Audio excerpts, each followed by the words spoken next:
Ever wondered why certain states seem so eager for the completion of the Interstate 69 highway? It's a question that has intrigued many, and for good reason. From Texas to Michigan, there's a palpable sense of anticipation surrounding this project. But why? What makes this highway so significant in the grand scheme of American infrastructure? And why are these states in particular so vested in its completion? All intriguing questions indeed. Stay tuned as we take a journey through the history and current status of this superhighway. Our story begins in the late 1950s, during the inception of the interstate highway system. As America was caught in the throes of post-war prosperity, a grand vision for a nationwide network of highways was taking shape. One of the proposed routes in this master plan was Interstate 69, or I-69, as it's more commonly known today. Originally, the blueprint for I-69 was rather straightforward. It was to be a north-south highway, starting from the Canadian border in Michigan, cutting through the heartland of America, and ending at the Mexican border in Texas. This highway was intended to serve a dual purpose. First, it was designed to facilitate efficient transportation of goods, connecting major industrial centers in the north with trade routes in the south.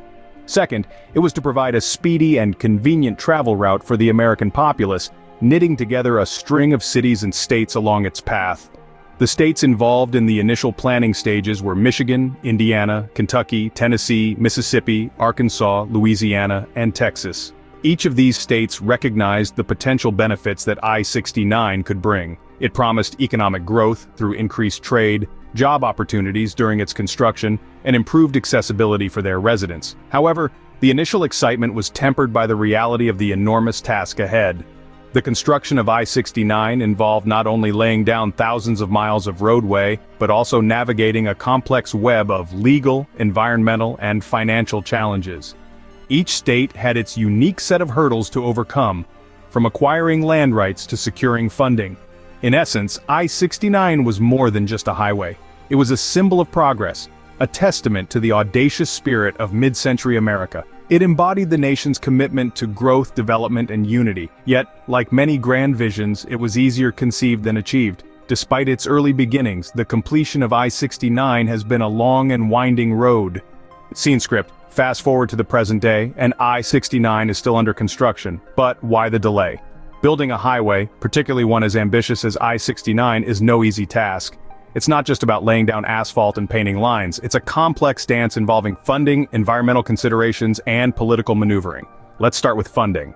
The cost of constructing a highway can run into billions of dollars, and in the case of I-69, the price tag is eye-watering. Funding for such mega projects typically comes from a mix of federal, state, and local sources, but with tightening budgets and competing priorities, securing the necessary funds has been a major challenge.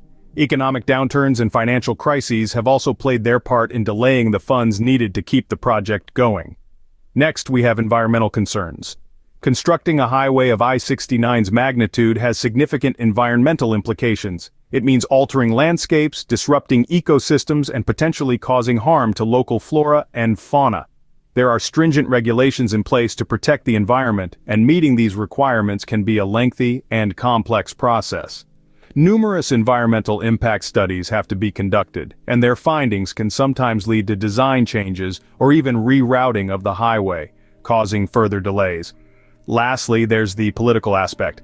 Highways don't just connect places, they connect people and their interests.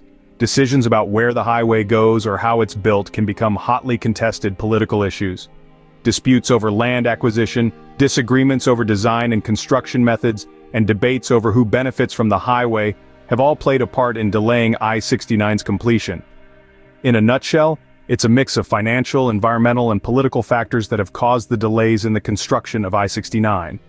These challenges are not unique to I-69. They're part and parcel of any large-scale infrastructure project, but they've certainly been felt acutely in this case. These obstacles have pushed the completion of I-69 into the future, but the eagerness for its completion remains. Despite the hurdles, progress on I-69 continues. So where does the project stand today? Just like a phoenix rising from its ashes, I-69 has been steadily gaining ground despite the many roadblocks it has encountered. The Superhighway, once just a vision, is now a tangible reality for several states across the country. Let's start in the South. In Texas, the highway has been largely completed. stretching over 800 miles from Texarkana to Brownsville. This has brought about significant changes in the region, not just in terms of infrastructure, but also in terms of economic growth. The highway has spurred development in various sectors, creating jobs and boosting local economies. As we move north, we find that the state of Indiana has also seen substantial progress. The section from Evansville to Indianapolis is now complete, providing a much-needed direct route for commuters and freight traffic alike. This has not only made travel more efficient, but it has also contributed to the state's economic dynamism. In Michigan, the highway starts at the Canada-United States border in Port Huron and ends in Indianapolis. The stretch is fully operational and has been a boon for the local communities, offering improved accessibility and fostering economic growth. However, there's still a long road ahead. Construction is ongoing in several states. In Kentucky, for instance, the highway is currently under construction, with efforts being made to complete the stretch from Henderson to Fulton.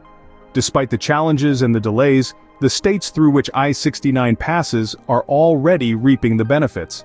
The Superhighway has not only improved connectivity, but also acted as a catalyst for economic development.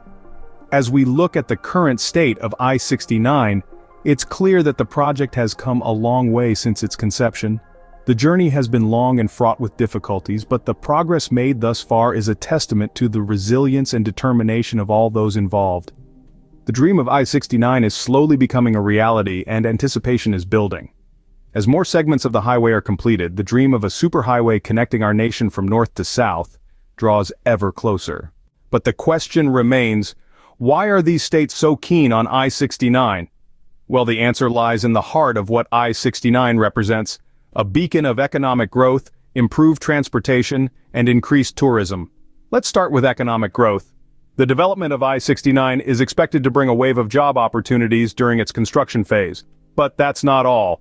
After the highway is up and running, new businesses are likely to sprout along its corridors, creating even more jobs. Imagine the influx of restaurants, gas stations, retail stores, and other businesses.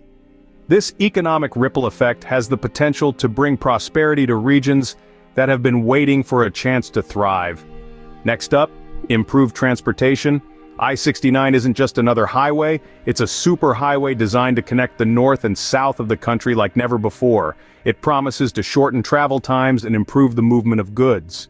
For states that are heavily reliant on agriculture and manufacturing, this superhighway could be a game changer, making it easier and more efficient for businesses to get their products to market. And let's not forget about tourism. With its scenic routes and connections to major tourist destinations, I-69 is expected to attract a significant number of tourists.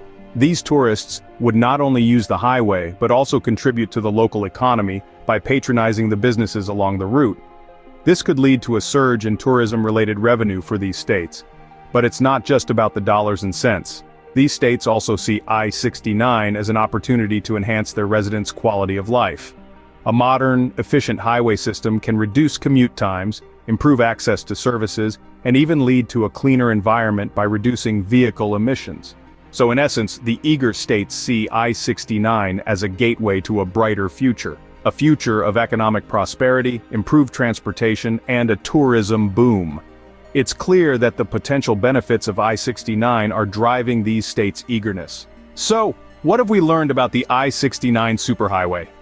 We've delved deep into the history of this ambitious project, tracing its roots back to the initial conception. We've seen how the idea of a superhighway bridging the gap between Canada and Mexico has grown from a mere concept to a tangible reality, albeit with a fair share of hurdles along the way.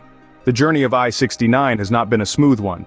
Its path has been punctuated with struggles and delays, a testament to the complications that arise when undertaking a project of this magnitude. From funding issues to political roadblocks, the development of I-69 has been a lesson in persistence and resilience. Despite the challenges, progress has been made. The current state of I-69 is a testament to the determination and vision of those who championed it. As we speak, stretches of the superhighway are in use, with more sections under construction, slowly but surely inching towards completion. But why the interest from these states? It's simple. They see the potential. They understand that the I-69 superhighway is more than just a strip of asphalt. It's an economic catalyst, a job creator, and a conduit for growth and development. As the construction of I-69 continues, It's worth watching how this superhighway shapes the future of these eager states.